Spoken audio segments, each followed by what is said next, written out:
Hi guys, this is Michael from the Boardgames Chronicle. Today I have for you another material about Inferno, third game in Leavy Campaign series by Volker Runke and other designers who are taking part in creating this great series. I already created a couple of materials about this game. You have unboxing, which also discuss the historical background of this game. You have teach and play, where I'm playing the first scenario, going through the first round. In this video, I would like to focus on differences between Inferno and previous games in the series, namely Almoravit, which was the second volume, and Nevsky, which was the first volume. During this discussion, I will also touch on the rules, so this will be not purely the comparison between those three installments in the series, but also discussion of interesting mechanics.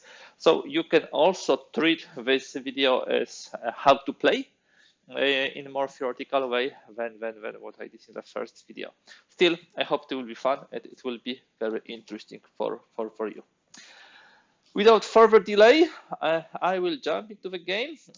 Just for all of you who have not yet touched the system or the game, this describes the conflict between Ghibellini and Guelfi in 13th century in Tuscany.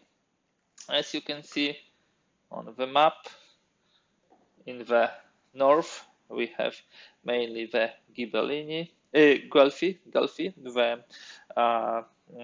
violet ones, and Ghibellini are in the south, the yellow ones. And we'll be discussing very interesting mechanics, which differ this game from previous. Of course, you can rely on the rulebook, which has on the first 2 pages, so third and second page, all the differences between the Nevsky and the Almoravit.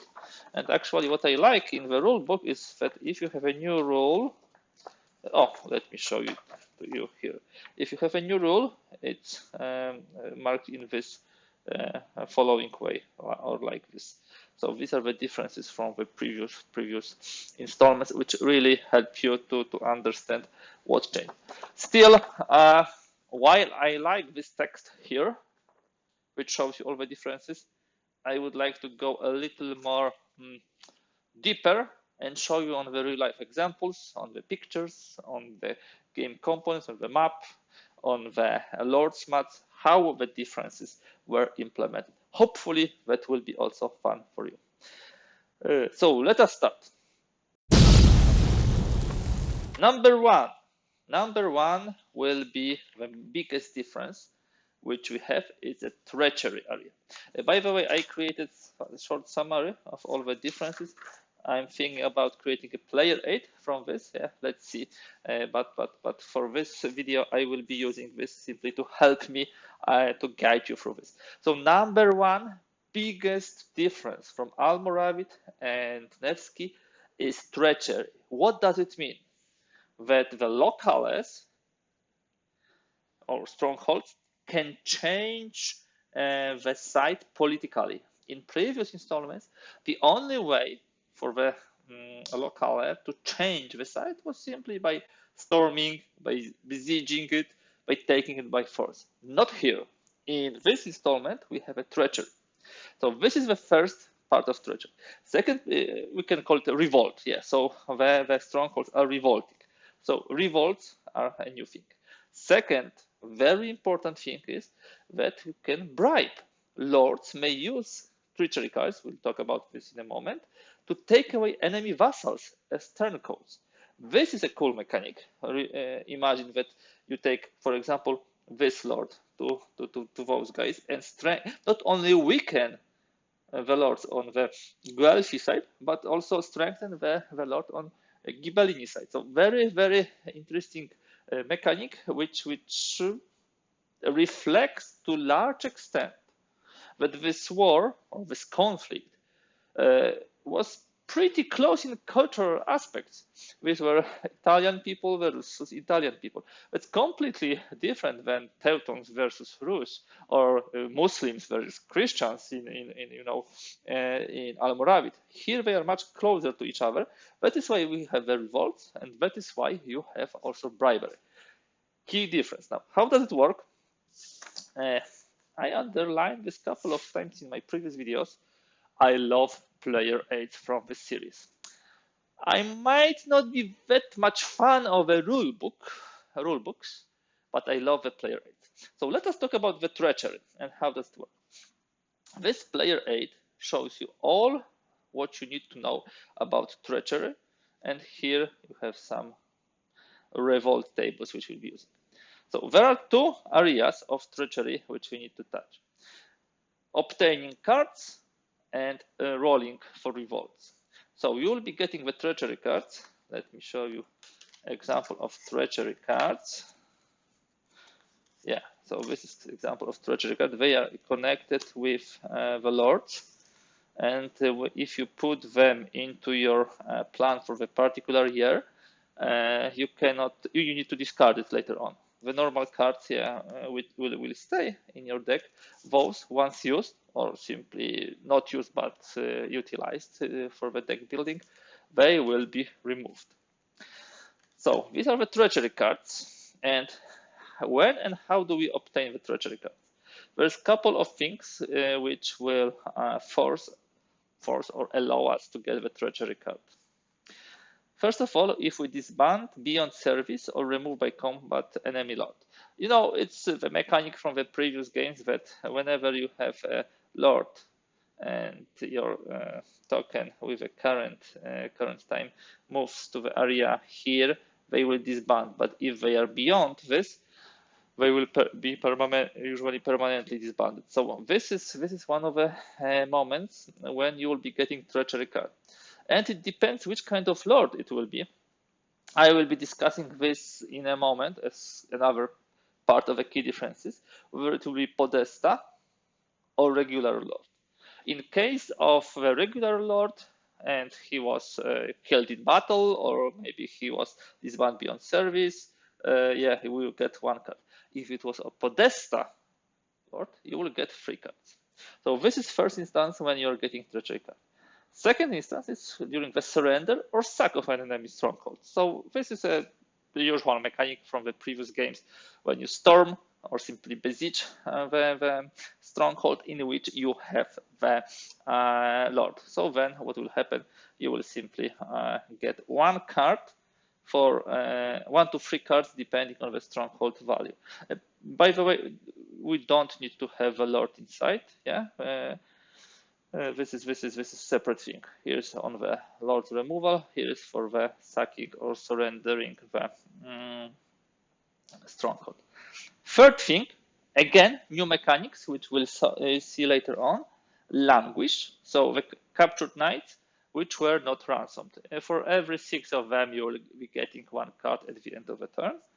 And there could be also event cards, betrayals, Cortona. There's a couple of them which you can play the event and get cards. So there are at least 4 ways to get the treachery card. Okay, I got the treachery card. Fantastic. Can I use it already in the turn which I got it? No, you cannot use it yet. You can put this during the plan. So once added to deck, if desired, arrange treachery cards into a campaign plane with other command cards. So if you get it in turn 1, only during the turn 2, you will be able to add this to the deck. And reset at campaign's end, set aside again any treachery cards put in the plan, whether or not used for revolt or bribe. So the trick is that if you use a treachery card in your plan, whether you use it or not, it's discarded. It simply cannot be part of the plan anymore. So 4 ways to get the card. How to put this into plan? Okay, so what can I do with this card if I play it? You have 2 options. You have options of invoking a revolt, or you have option of bribing the lord. I will not be going into the too much details, guys, because I don't want to this video to be a translation of the rule book and all the details. Enough to say In order to revolt, you need money. The more, the better. For I believe the maximum. Yeah, he may commit up to 4 coin, and we roll a die equal to the stronghold value. If every die is below the number of coin, so you are getting the stronghold. In order to get, for example, such place, which is 2, you need to roll 2 die, and each and every one of them has to be lower than the number of coins you committed. Bribe, this is if the lord is unbesieged at or adjacent to enemy lord, or vassal seat. This is also another new mechanic that will have vassal seats. The active lord with coin may select an enemy vassal, mastered with the nearby lord, or unmastered, and again we roll a die. If the die is larger than vassal service, pay 1 coin to take vassal and forces. If it's less vassal service, no effect, pay no coin. So at least you are not losing coins. In essence, in order to use the treachery cards, you need money. Is it something which is surprising? No. You pay people or strongholds to simply go to your side and to betray your opponent. When can we get the card? How we can use the card? What we can do with the card? Now, revolts. Revolts are different things, and they happen immediately. So when do we roll for revolt? When we have a disband beyond service or removed by combat lord. So actually you are getting the cards, and you are also getting the roll. If it's normal lord, it's 1 card. If it's podestal lord, this is 3 times more, 3 cards. Also during surrender and sack, if it's of stronghold, you roll 1 to 3 times equal to stronghold value. Again, during surrender and sack, you are getting treachery cards, and you are getting the rolls. Third thing, languish. Similar, you are getting treachery card, and you are getting one roll. There could be also revolts specified by event cards. So in essence, if there is something connected with treachery which triggers it, you are getting a card and you are getting the rolls. And how do we roll? We have this beautiful table which shows these are revolts against Guelphs, against Ghibellines. So these are the you are rolling to die, the purple one, the gold one, and you have a place where it will happen. Actually, this is more or less representing the map. So Pisa to the left, yeah. Here we have Santa Fiora. Santa Fiora is here, so it's easier to navigate where the place is. How do we roll? For each roll, cross-reference purple and gold die results. Eligibility. Eligibility for revolt, it's important thing. It's not that if you have, I don't know, forces here and forces here, somebody behind will revolt. No, it's not working like this.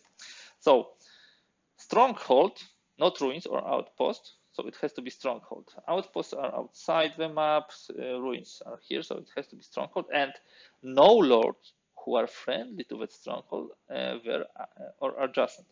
So for example, if you have this lord here, he's protecting those 4 places from any kind of revolt.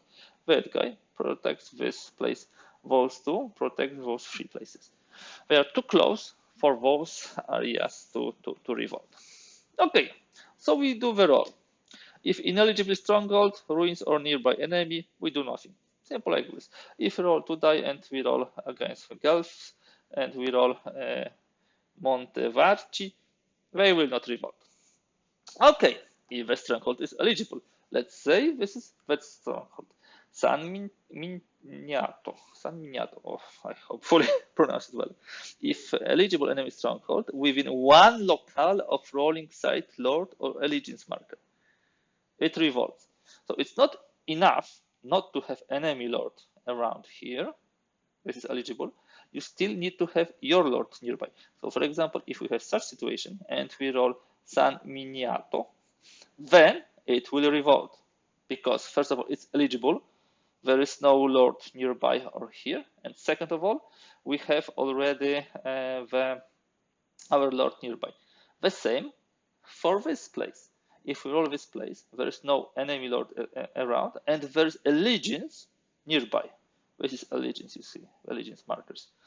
So this can revolt, that cannot revolt because not adjacent to the enemy. See how it works? Pretty straightforward.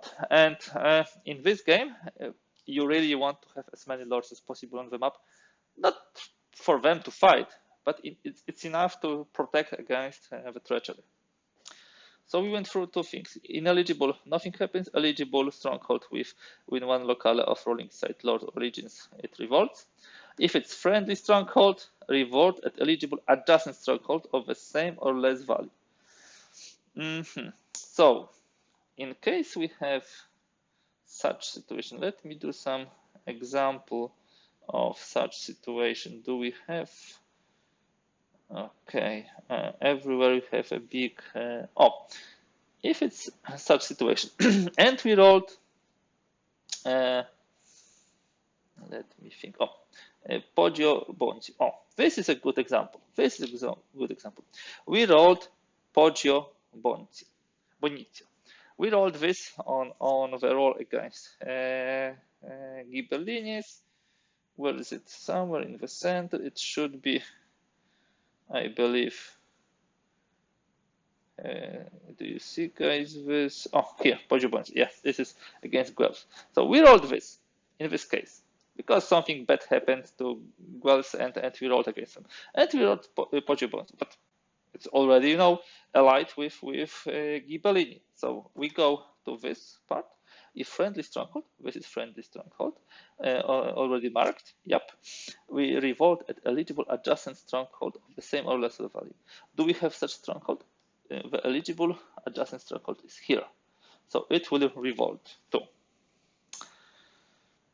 And if there is a revolt, what happens? In case of a revolt, we have a mechanic of, first of all, placing the VP markers. Place or remove one VP marker equal to the stronghold value. If it revolts, it's one marker. If this revolts, it's two markers, for example. It depends on the stronghold value. And there is a mechanic called exiles. Enemy shifts own lord of service, one calendar box marker. What does it mean? That means that, let's say we have a revolt here. Let's do it. The people are fleeing from the city. They don't want this new rule. They want actually, to be under the previous rule. In this case, Guelphi. So what happens? You can move one of your lords here, or if you have a lords who were, I don't know, available here, you can move them earlier that way. So this is how it works. It strengthens the side which was just hit, which is positive, of course, for them, and kind of a balancing mechanism. So guys, just to repeat, treachery, completely new mechanics in Inferno compared to Almoravit and to Nevsky. We are getting cards, or we are getting the revolt rolls. We have like 4 occasions when we get the cards, 4 occasions when we get the rolls. Most of them are similar, and together you get the card and the rolls.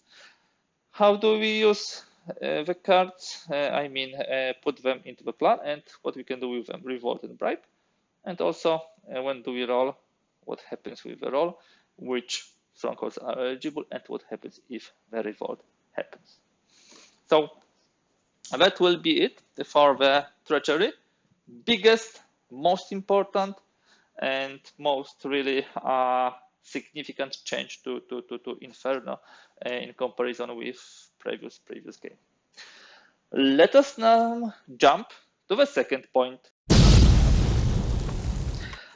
The second key difference to previous installments of the series, which I called in general transport. There are a couple of very significant differences, and let me now talk about one. We have, first of all, different type of ways in this game. First of all, you have roads. You can see the road here, the road here, and the road here, mainly north, south, and you see these roads. And we have tracks. Now, the tricky thing is if I move from Siena to here, do I use track or do I use road? If you use at least partially track, it's treated like track. So there are tracks, there are road, and there's also one thing. There is a river. You can see Pisa is here, and we have river here, and we have ports. From Pisa up to Firenze, everywhere we have ports, and actually this will also be a way which will allow us to move. Here we have a port, and here we have also a port here. So we have three types of ways: roads, tracks, and river in the north. Now, what kind of transport do we have? There's also a difference here, because first of all, you have carts, of course, only carts, no mules, only carts, but you also have ships, which can be, of course, used here in Pisa. You can even see the symbol of the Lord. So two types of transports. The main one is, of course, cars, most widespread, and also you have ships. There is no other types of transport. Also, due to the specific of the terrain. Remember, in comparison to Nevsky or Almoravid, this is a much smaller area which is represented here. Much better roads, much closer distances, and I would also say much more milder climate. In Spain, it was sometimes very hot. In Russia, it was very, and Teuton Kingdom, it was very cold. So here is much milder. So we talk about transports, we talk about ways. Let's talk also about sail a little, because I haven't told you how it works. So the Podesta of Pisa only, and only them, they can, in any season, except winter, because during the winter it's not possible, the Lord can use all actions of his command card. I don't remember how much action he has, probably 2 or 3, to move directly to any other port that is free of unbesieged enemy lords. So if you are here, we can sail here, and I believe it says to any port. It also means this and this. Pretty cool mechanics, which allows you to move. Of course, before moving, you must have at least one ship per horse unit, plus one ship per provender, plus 2 ships per loot that are to move. So we need to build pretty many ships in order to move. But I think this is very thematic mechanic, and I really like it. We talk about transport, we talk about ways, we talk about sailing. Let's talk about movement and about being laden. Here is again a huge difference. That is why this is on the point number 2 of the differences. I sorted them from the biggest to the smallest, let's say. So I probably should show you my favorite player 8, yeah, which is of course something which helps me a lot. So let me do it now. Okay, first of all, the definition of laden is always on the player 8. So laden, cards with 2 provender, including shirt. That's pretty typical. You can have up to 2 provender on one card. It's like here. If you have more than 2 provender per card, you cannot move, of course. And along track, this is important, not road, or any loot on any way. So let's repeat. When are you laden? You are laden if you are moving with loot. Provenzano will always be laden on any type of way. Siena will be laden if moving on track, will not be laden if moving on road. Roads really helps you to move. So you are not laden when moving with provender to provender per card onwards. Of course, if you have 1 provender per card, you are not laden anywhere. This is pretty obvious. And the third thing in the movement, your first move unladen on the road costs you simply 0. Yes, this is important. You have it here in the in the March example. Yeah, maximum 2 provender per card, that's what I said. See laden at the bottom, we read it. First March, unladen on road, so no loot, costs 0. Laden March always costs 2 actions, yes?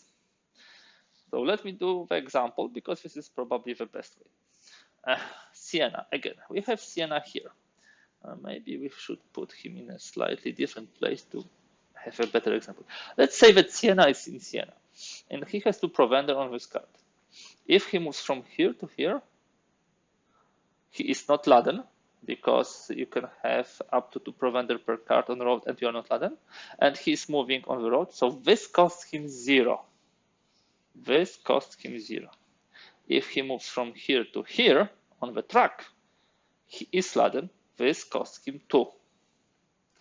Now, if he has 2 command and he has, I believe, 2 command, and he moves here and here, the cost will be 0 here, first move on the road, 1 here, because you are not laden if you have 2 provender in your card, and he can potentially, he can actually move further. Yeah, he can move further, and if he starts here, he can move 0, 1, 1.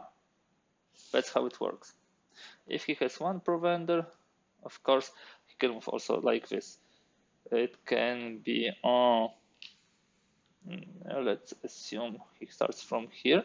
He can move 1 here, because you see track and road is treated like a track. 1, 2, 3, because he's not laden. I want you guys to grasp this mechanic.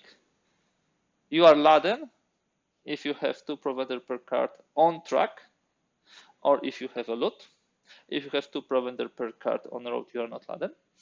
And the second important thing, which is a difference, first move unladen on the road costs you 0. Let me do another example. Let's assume that Provenzano is here. Move from here to here costs him how much? 2. Why? Because he's laden, he has loot, and it always will cost him 2. If he moves on track, if he moves around, if it's his first move, he is with loot, he is laden, so he will not be able to move too far. Okay, what else can I say about the transport? I think these were the key elements which I wanted to touch upon. Remember, quickly, only cards and ships, first thing. Ways are roads, tracks, and river. You are laden if you have a loot, always, and if you have 2 provender in card on track. You are not laden with 2 provender on road, with 1 provender on track per card. And during your first move on the road, if you're unladen, you pay 0. So this is important to remember. I know it might be confusing, guys. Try to set up the game. Try to do those simulations which I did a moment ago. Try to repeat this part of the video, and I think you will grasp it pretty clearly. So that was everything for the second key difference. Let us now jump to the third one. So we discussed first 2 largest differences, so the treachery and transport aspects. Let's move on. Another interesting aspect, third one, which I would like to touch upon, are lords.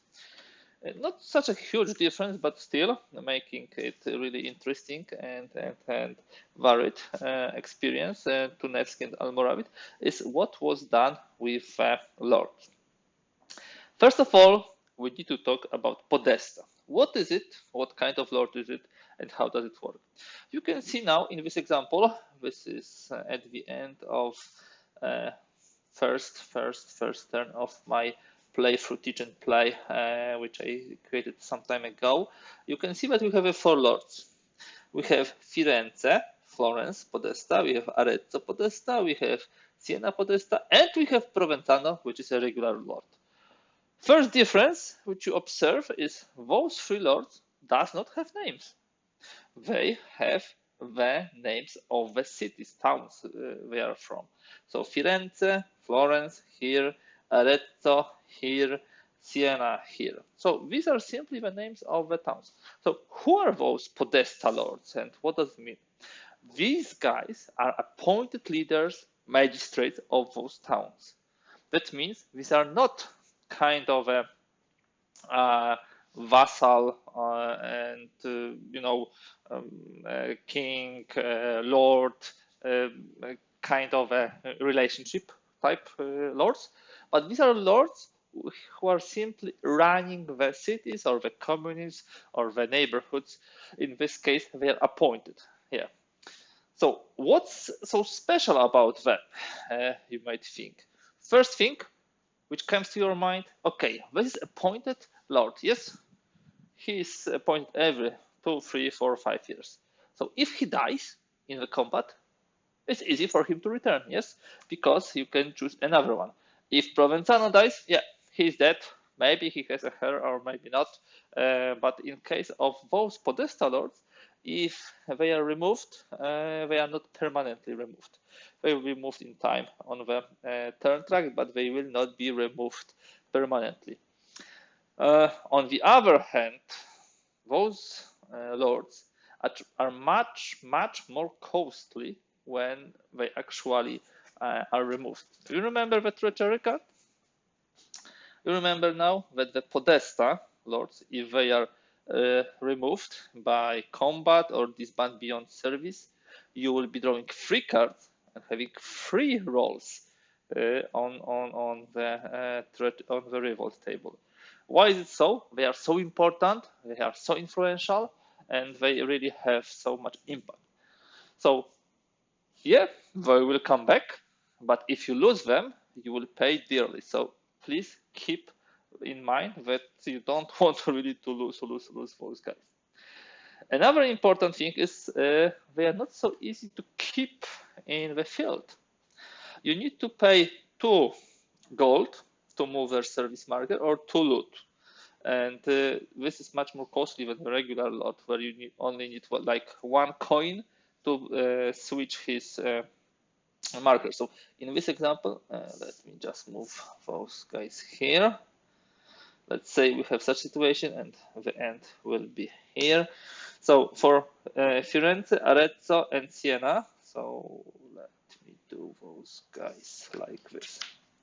In order to move any of those guys 1 service marker forward, you need to pay 2 loot or 2 gold, and for the Provenzano you just need to pay 1. So this shows that it's much easier to move them forward. Another thing which is important about those magistrates is that during the tax action, let me just come to you with it, they will earn more money. They are much more proficient in this.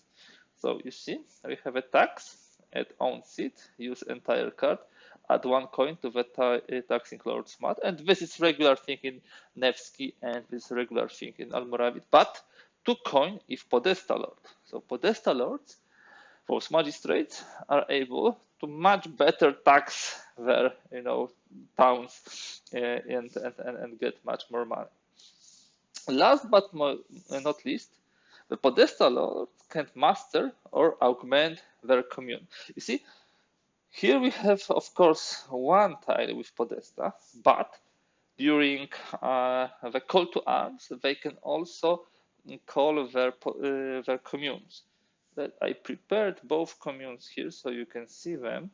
We have, for example, Siena commune, and we have also Firenze commune, the 2 main communes. And as you can see, let me just bring them to you.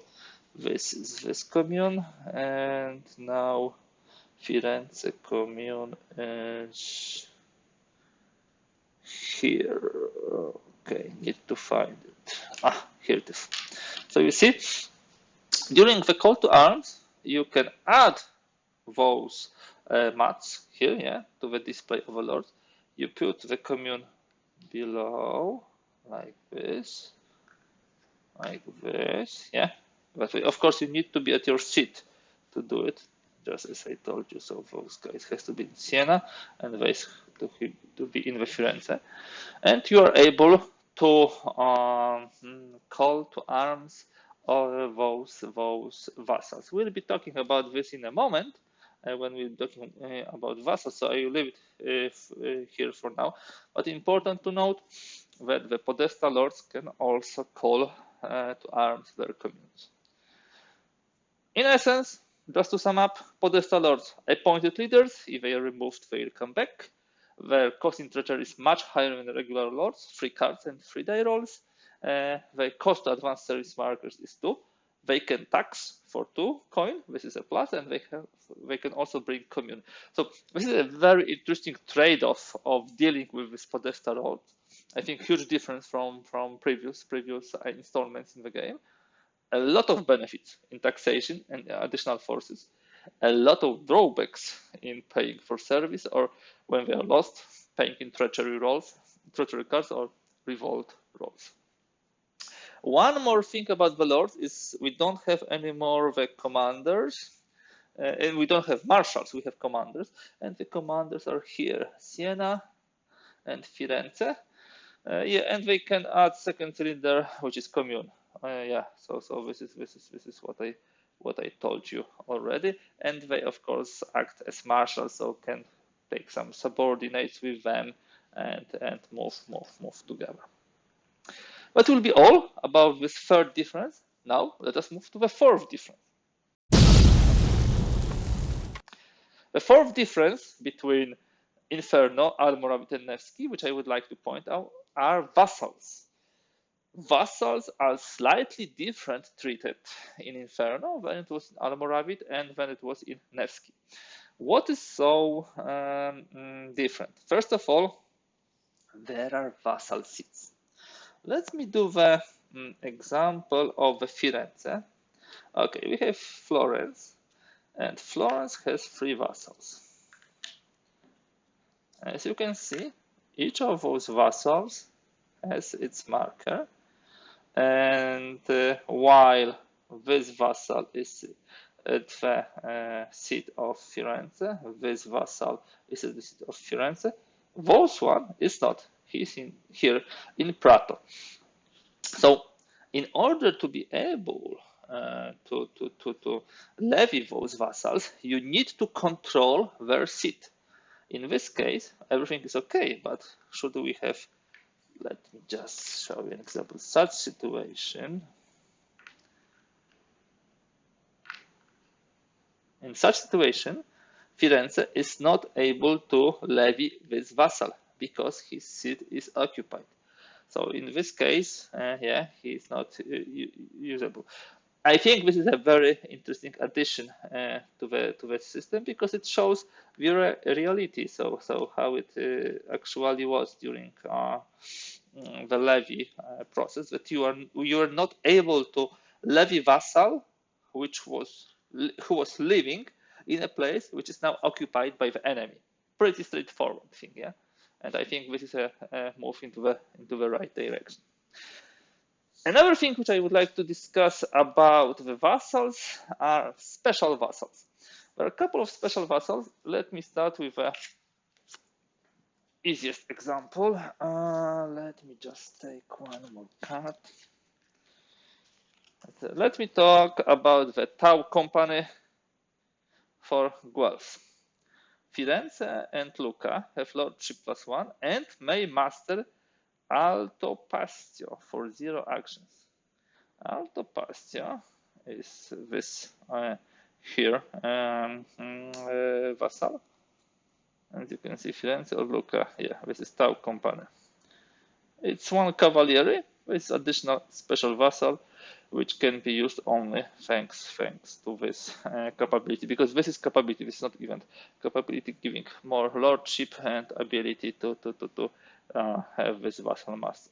Okay, so this is the first vassal, but what is much more important and really groundbreaking are those vassals in commune. You see, that would be really interesting to discuss this. I told you that the commanders can have second cylinder below them, they can master the commune.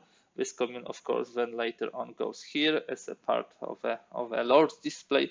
But they have some special vassals. They even look differently than the regular ones. Yes. Let me tell a little about the story.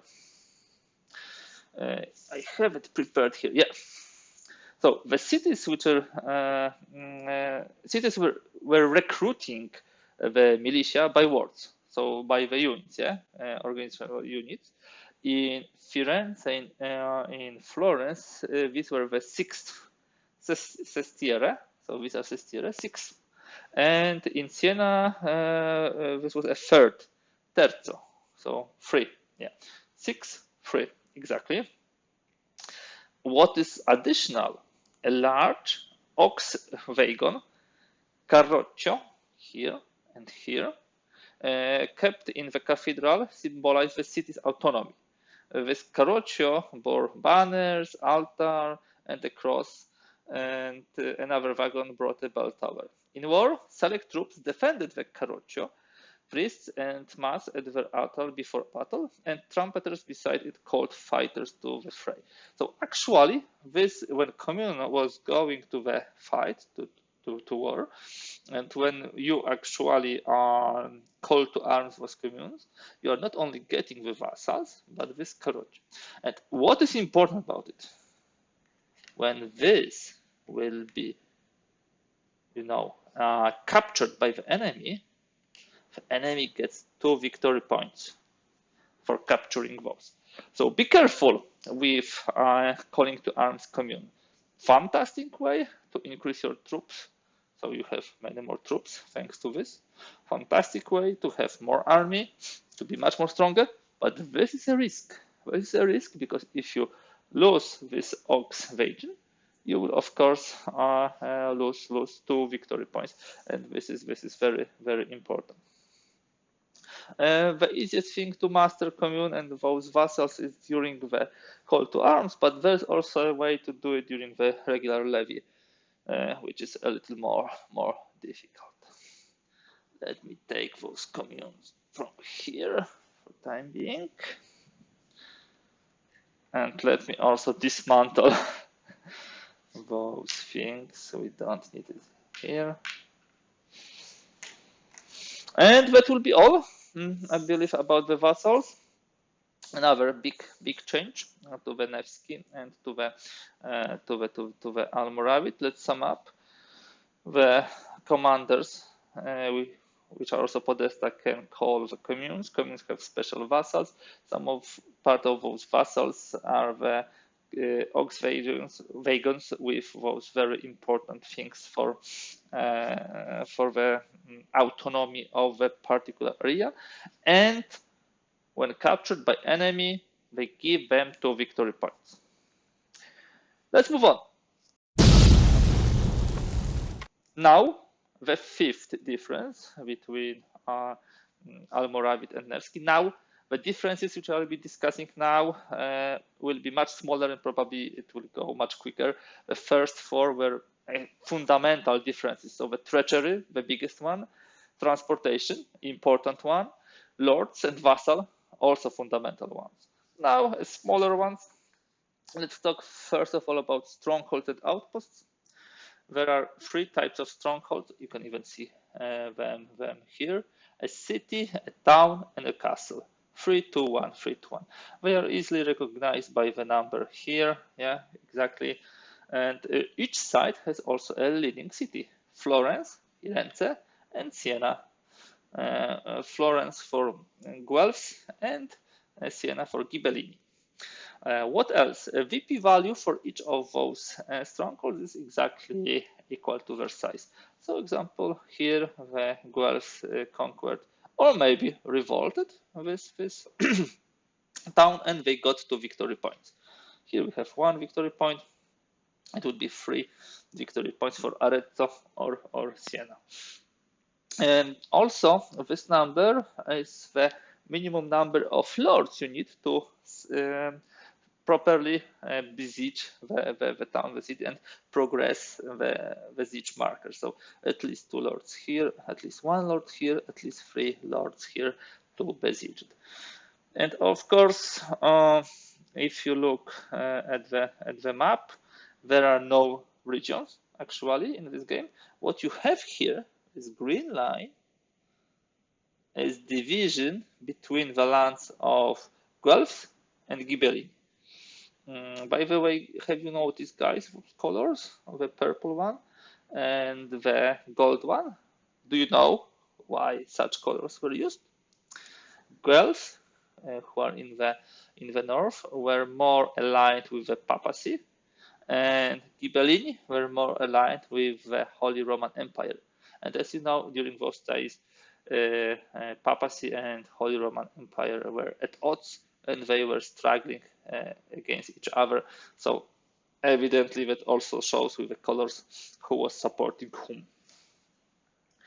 Okay, I believe that's about strongholds. One more thing which I would like to draw your attention to is outposts. Outposts are special certain seats that are map edge locales that only owning lords may enter. As you can see, we have here the outposts, and we have here, and only lords which are marked here can enter them. I believe these are some Germans coming with 8 here. I don't remember the name exactly, but this was exactly it, yeah. And here some additional ones. Okay, that will be all for the point number 5. So we talked about the strongholds, outposts, small changes, but important ones from the previous game. Now let's move to the point number 6, and the point number 6 is a very important point. This would be the units. We have really a lot of new units. Let me just take the player aid, of course, to guide you through the units. The forces which we have in Inferno are here. These are the horse forces: Ritter, German knights; Cavalieri, Italian knights; Berrovieri, constables, and light horse, and also 4 types of foot: men-at-arms, armighieri, communal militia, and villicini, laborers. It's much less than in the case, for example, of Almoravid, or no, not necessarily much less, simply different types with Almoravid, but in Almoravid you had many more people which were range fire capable. Here we have definitely smaller number in comparison to the previous game. Also, what you can note is that you don't have evade. None of those units can evade. This is a difference in comparison to earlier, especially Almoravid games here, because you had light horses there. And from the missiles, as I said, there is only normal archer, bowmen, and crossbows. There are no slings or maybe horses or javelins. Horses, yeah, with bows or javelins. Simply, you have only two types. One important thing which we need to mention is King's Quarters. This is only for Ritters, German knights, and Cavalieri, Italian knights. What does it mean? In the battle, or during the storm, or during the siege, those noble knights can be captured. In case of a battle, those elite horse units, if you roll 3 or 6, they will be captured. In storm, Cavalieri and Ritter who lose on defense become captured automatically, while attackers who lost are not captured. These are the details, you don't need to remember them. Simple like this.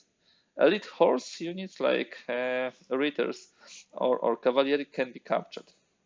And once captured, they will be kept here and here.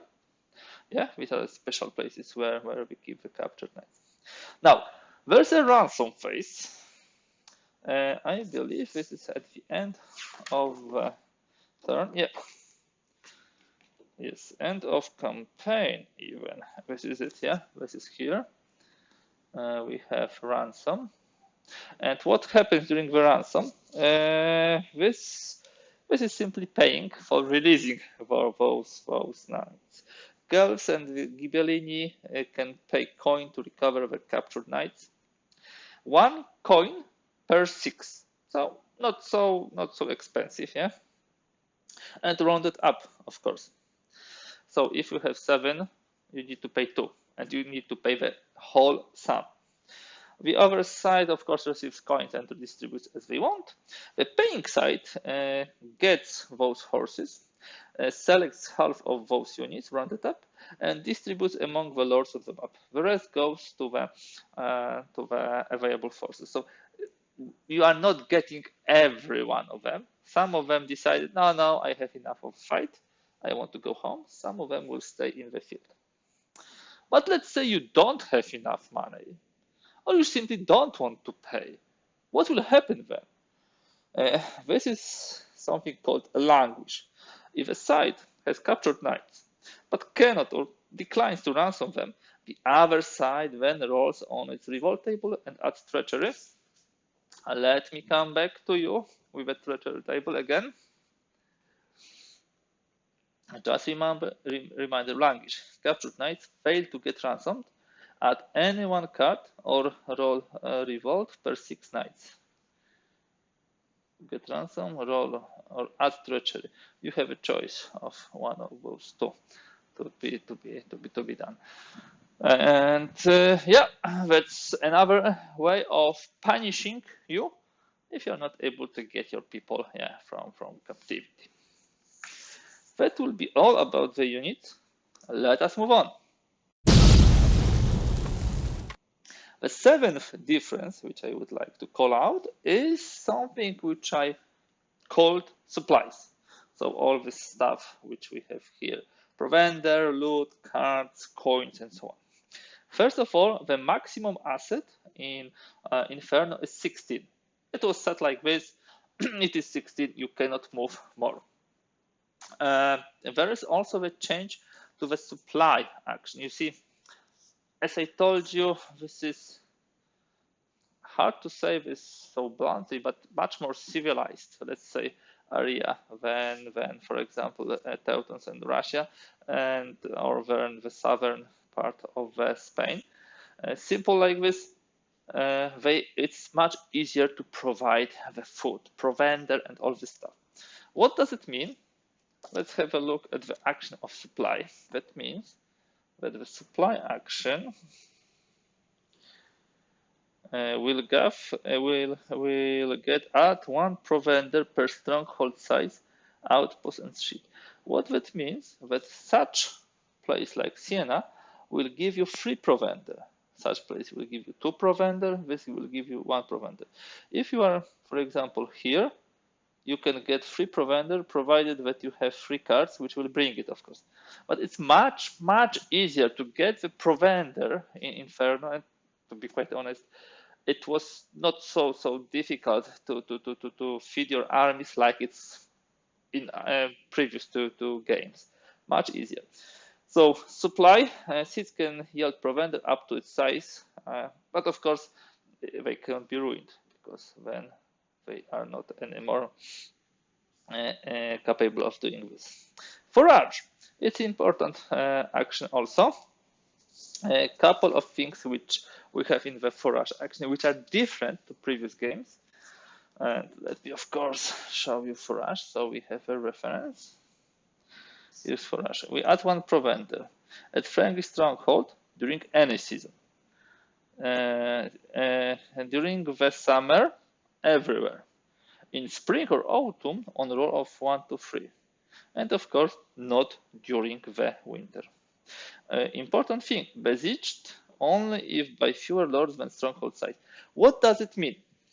That means that if the lord is inadequately besieged, he can forage. Let's say that this lord is here, let's move here and besieges. This is not an adequate siege. even with the war engines. They don't have war engines because it requires 3 lords and there's only one. So that lord can forage, and that during the siege turn cannot add the siege marker. So not the best idea to besiege Siena with only one lord. Another thing which we should say is, the maximum feat you can have on the lord is 3. The rule is similar as in previous games. For every 6 troops, you need to pay 1. So if you have up to 6, you pay 1. Up to 12, you pay 2. And then above 12, regardless how many, you pay 3. This is maximum pay which you will do. There are no gardens. As you can see, there are no gardens in the cities. So there will be no possibility to get forage if you are properly besieged. If you are not properly besieged, you can forage still. But there is a capability which is called stores and well water, and it adds forage similarly like the gardens. Okay, that will be all for that difference. Now let's move to the next one. Last thing which I would like to draw your attention to, the 8th area of difference, will be some specific features on the map, namely ruins and ravage. First of all, we have example of ruins here because Cortona was sacked by Arezzo at the beginning of our scenario, and it was destroyed and it is now in ruins. So what are ruins? It usually happens during sack, and can cause sack can actually cause the stronghold to become ruins, and they really prevent you from, for example, supply. They give, of course, victory points. They limit a lot of actions. And there is no jihad, for example, here, like in Almoravid, but there are ruins, yeah, and it's kind of a replacement. The much bigger difference is with Ravage. Ravage can cost 2 actions. Let me show it to you, of course, on the actions, depending on the size of the place you are ravaging. So let's have a look at the Ravage. It's here. 2 actions if town or city, yeah? Because 2 actions. And now we place a ravage marker. Of course, here is what we get. And we add 1 provender plus if town city 1 lot. Yeah, that's obvious. And if we have Berovieri, double the gains. The most important thing, which is different to what was so far in Almoravid on Nevsky, is that you place ravage marker opposite of printed color. Very important. Not the ravage marker which gives points to who ravaged, but opposite to this place. What happened here? Why do we have the Guelph ravage here? There was a siege of Montepulciano by those 2 guys, by Siena and Provenzano. The situation was following. They were besieging, and as you know, if you besiege, you can accumulate up to 4 siege markers, and 1 ravage which will help you during the siege. And they say, okay, we need to ravage this area in order to get some provender, some loot, some food, and also for us to have easier siege. But what happened when they ravaged? In Almoravid or Nevsky, you would get, such point because, this is enemy, you are getting the point. Not here. This is your city, which of course rebelled, but this is still your city. If you ravage around the city, you are losing the points. Your opponent is getting the points because you are showing that you're weak. You had to resort to the ravaging the area in order to retake the city. Remember, you always put ravage opposite to the printed allegiance. So if it's gold, you put the purple. If it's purple, you put gold ravage, regardless who is ravaging. At the end of the campaign, the ravage can reduce. There are some steps where the ravage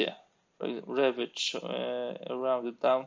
Half of them are being removed between spring and summer, for example. So they can be also removed. Okay, guys, that will be it for Inferno and main differences between this third installment and Almoravit and Nevsky. I hope you liked this material, this video. It gives you not only the good understanding what has changed, but of course also good overview of some interesting mechanics in this game. So we talked especially about the treachery. You should now be familiar with this. We talk about transport, lords and vassals. A lot of time was spent on how the stronghold outposts are treated here. Remember that you have new units with new specialties. The supply part is much easier than in previous games. So this is also something new. And of course, we have different type of ravage and ruins, which is new type of victory points. Thank you very much for today. If you like this video, please give thumbs up. Also appreciate if you subscribe to my channel. Other than that, please use comment section for any things you would like to raise. Or your opinions, your comments all are welcome. Also encourage you to check my teach and play for this game, as well as unboxing of Inferno. Thank you very much for watching. Bye.